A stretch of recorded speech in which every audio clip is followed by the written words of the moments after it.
Baik, bismillahirrahmanirrahim. Assalamualaikum warahmatullahi wabarakatuh. Waalaikumsalam. Baik Bapak, sebelumnya perkenalkan saya Muhammad Azharuddin. Saya bekerja di sini pada hari ini Pak ya. Baik Bapak, izin sebelumnya untuk menanyakan identitas terlebih dahulu. Dengan Bapak siapa? Bapak Rizal, Rizal. Untuk usianya Pak? 30 tahun. 30 tahun. Untuk pekerjaannya sekarang? Karyawan. Karyawan Pak ya. Bapaknya sudah menikah? Belum. Baik Bapak, kalau boleh tahu Bapak datang ke klinik ini dengan keluhan apa? Telinga kiri saya dok susah mendengar. Sudah mendengar Pak ya. Sudah berapa lama? Sudah 5 hari ya? Sebelumnya apakah udah pernah periksa ke dokter? Belum ya, baru sekali itu ya. Baik Bapak, nanti saya akan melakukan pemeriksaan di mana untuk pemeriksaan telinga pada Bapak mungkin agak kurang nyaman, tapi saya akan meminimalisir ketidaknyamanan tersebut. Sebelumnya izin untuk persiapan alat-alatnya terlebih dahulu. Di sini ada hand glove, terus ROG, garpu tala, otoskop dan headlamp ya. Sebelumnya di sini saya akan mencuci tangan terlebih dahulu dengan angka WHO. Baik Bapak, untuk pemeriksaannya apakah Bapak bersedia? Bersedia. Baik, di sini saya akan menggunakan hand glove terlebih dahulu.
Saya akan menggunakan headlamp.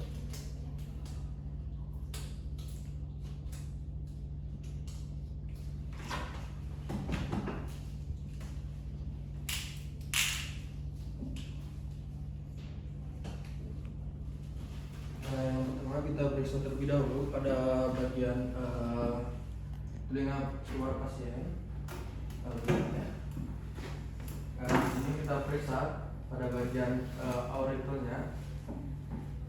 Kita periksa terus pada bagian post auricle dan pre-auricle itu terdapat edema, nyeri atau tidak. Lalu kita lihat apakah terdapat sedang atau tidak. Kita periksa juga pada bagian sebelah kiri. Kita bisa juga pada bagian aurikelnya, terus pada bagian post auricle dan pada bagian pre-auricle. Selanjutnya kita cek menggunakan otoskop pada telinga pasien. Kita cek terlebih dahulu pada telinga yang normal. Ini kita cek memegang otoskop itu seperti memegang pen. Lalu kita tarik pada bagian pinna atau aurikelnya ke bagian atas, terus kita dorong trabusnya ke depan. Sini normal, tidak ada sumber atau sumbatan. Lalu kita periksa pada bagian sebelah kiri, ini sebelah kiri.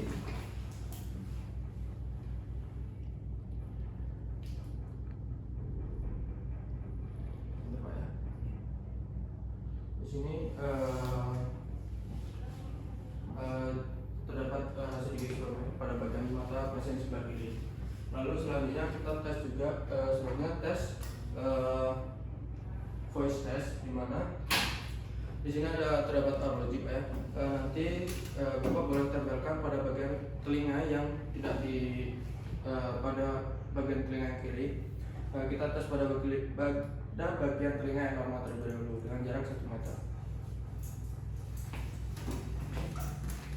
Di sini nanti Bapak boleh mengulangi kata-kata dari yang saya berikan ya.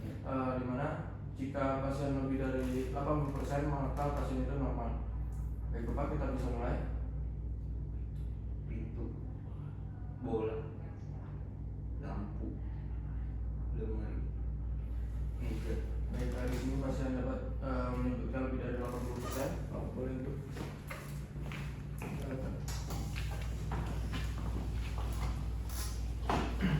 terapkan misalnya yang pertama Kursi, meja,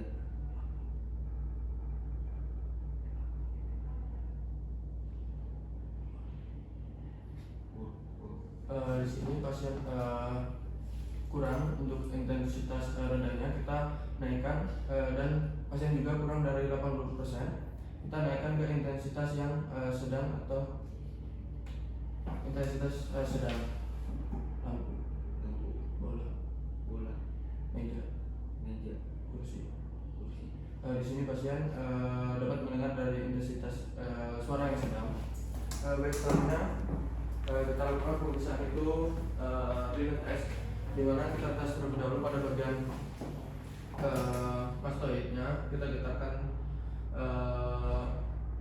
garpu tangannya. Nanti Bapak boleh mengangkat tangan jika tidak terdengar Pak. Setelah itu kita pindahkan ke bagian depan telinga 2-3 cm.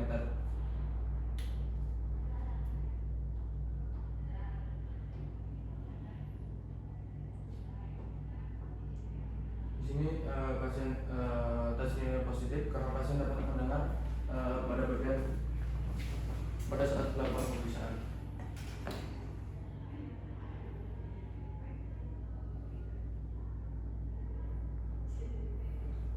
Pada bagian telinga sebelah kiri juga pasien positif. Selanjutnya kita lakukan pemeriksaan tes Weber, di mana Bapak nanti saya akan meletakkan di bagian dahi Bapak, ya.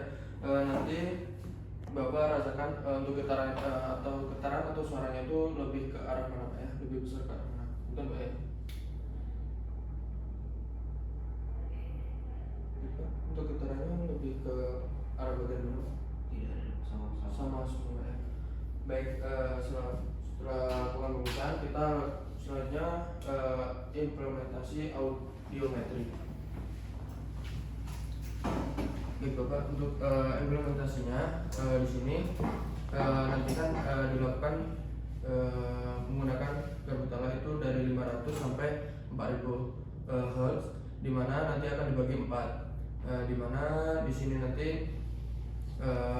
terdapat jenis gangguan pendengaran, di mana untuk bagian telinga yang kiri itu untuk air conduction-nya itu disimbolkan menggunakan lambang X, dengan yang kanan itu dengan lambang O.